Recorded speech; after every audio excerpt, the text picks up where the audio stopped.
I never thought I'd be one of those people who writes their story online for the world to see, but I guess I need an outlet. So here it goes. Maybe by the end of this, I'll find some clarity, or at the very least, someone who has been through something similar. I met Tom when I was 24. Fresh out of college, I was full of ambition, ready to conquer the world. I had just started working in marketing and landed a job at a promising startup. My career was taking off, and I was excited for what the future held. I wasn't looking for love, but love has a funny way of finding you when you least expect it, doesn't it? Tom was older than me by about 8 years. At 32, he seemed to have his life together in ways I could only aspire to. He was charming, successful, and completely swept me off my feet. I was drawn to his confidence, his ability to take charge, and the way he always made me feel like everything was going to be okay. It didn't take long before we were inseparable. We moved in together after only 6 months of dating, and a year later, we were married. Looking back now, I see the red flags I should have noticed. I didn't realize it at the time because I was so wrapped up in the whirlwind of our relationship, but Tom was secretive, especially about money. He would tell me not to worry about the bills, the mortgage, or our finances in general. "I've got it covered," he'd say, and I foolishly believed him. I was making a decent salary myself, and when Tom suggested we pool our money together, I didn't think twice about it. After all, we were married. That's what married couples do, right? "What's mine is yours," he'd say, and I trusted him implicitly, but in reality, I had no idea what he was doing with our money. All I knew was that he was the primary breadwinner, and he liked to keep things simple, so he managed all the accounts. For the first few years, everything seemed great. We bought a beautiful home, took extravagant vacations, and lived a lifestyle that I assumed we could afford. Tom was making good money, or at least that's what he led me to believe.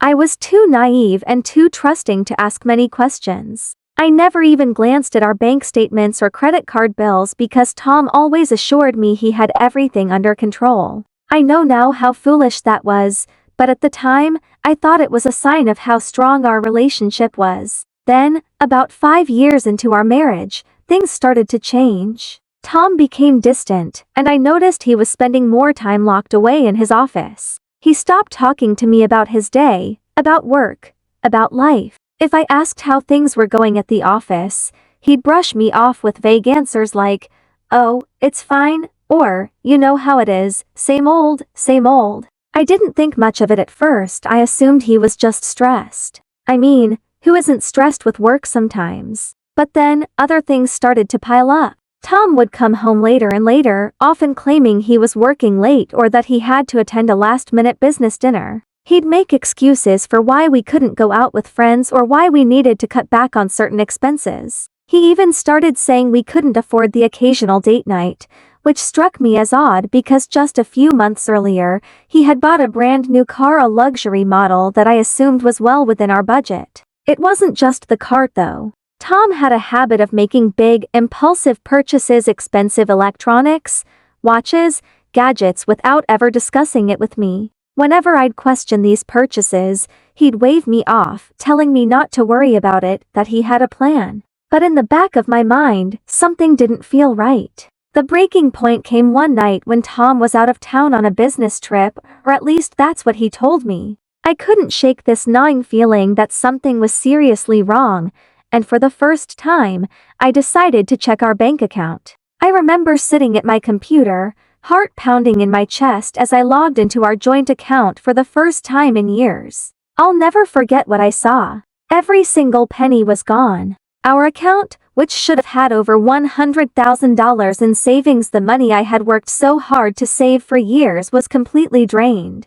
My stomach dropped. I stared at the screen, hoping it was some kind of mistake. But it wasn't. My entire life savings, money I had carefully set aside for our future, was gone. I was in shock. I didn't understand how this could have happened. I immediately tried to call Tom, but of course, he didn't pick up.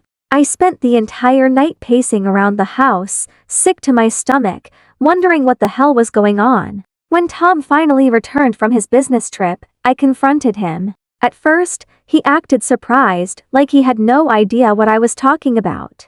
but when I pressed him, his demeanor changed. He got defensive, telling me that it was just a temporary setback and that he would fix it. I asked him how he planned to fix losing all of our savings, and he said something vague about investments that hadn't panned out. He promised he had a plan to make everything right, but by this point, I didn't believe him. Something inside me snapped. I couldn't let this go. I started digging hard. I went through his emails, his files, everything I could find. I even hired a private investigator to help me track down what Tom had been doing with our money. What I found was far worse than I could have imagined. Tom had been making a series of terrible investments, all of which had failed. But that wasn't the worst of it. He had also been gambling. A lot. And not just the occasional poker game with friends. He had racked up hundreds of thousands of dollars in gambling debt, and the worst part, he had been using my name to open credit lines without my knowledge. I couldn't believe it. The man I had trusted with everything, my money, my future, had been systematically destroying our financial stability behind my back. I was furious. I confronted him again, and this time, he didn't deny it. He broke down, sobbing, telling me that he had been desperate and that he thought he could win it all back before I found out. He begged me to forgive him, to help him fix the mess he had made. But I was done. I filed for divorce the next day. That's when things got even worse. Tom went into full damage control mode. He started spreading lies about me to our friends and family, telling them that I was the one who had gambled away our money. He painted me as a reckless and stable woman who had destroyed our marriage with my financial irresponsibility. He even tried to tell the court that I was mentally unfit to handle our finances, hoping to avoid the consequences of his actions. The divorce was a nightmare. We fought bitterly over everything: our house, our cars, our furniture. But the worst part was the debt. Tom had accumulated hundreds of thousands of dollars in debt in my name, and I was on the hook for all of it. Even though I had never gambled a cent in my life, I was left to clean up the mess he had made. In the end, the court ruled in my favor. Tom was ordered to pay back what he had stolen from me, but of course, he didn't have the money. He declared bankruptcy shortly after, leaving me with nothing. The house was foreclosed on, and I had to sell everything just to keep afloat. For years, I struggled to rebuild my life. I worked 3 jobs at one point just to make ends meet. I moved into a tiny apartment, cut ties with anyone who had believed Tom's lies, and slowly started to put the pieces of my life back together.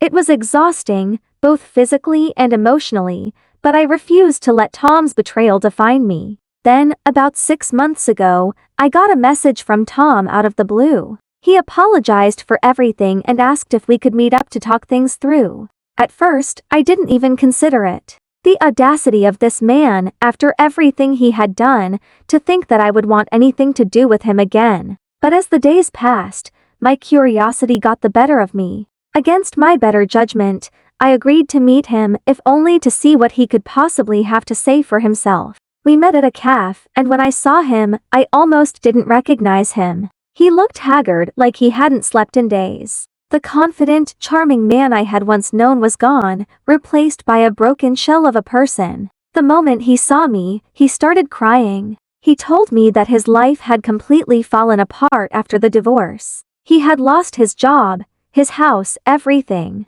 He was living with his parents again and was completely broke. But then he dropped the bombshell. He blamed me for it all. According to Tom, if I hadn't divorced him, if I had just stuck it out and helped him fix his mistakes, none of this would have happened. He insisted that he had been desperate when he made those bad investments, that he was only trying to secure our future. He begged me to forgive him, saying he needed me to help him get back on his feet. I couldn't believe what I was hearing. This man had stolen from me, lied to me, and ruined my life, and now he was asking for my help? I told him, in no uncertain terms, that I owed him nothing. I had spent years cleaning up the mess he had made, and I wasn't about to let him drag me down again. He called me heartless, accused me of abandoning him when he needed me most, and stormed out of the cafe. I thought that would be the end of it, but then yesterday, I got a letter from Tom's mother. She begged me to reconsider and give Tom a second chance.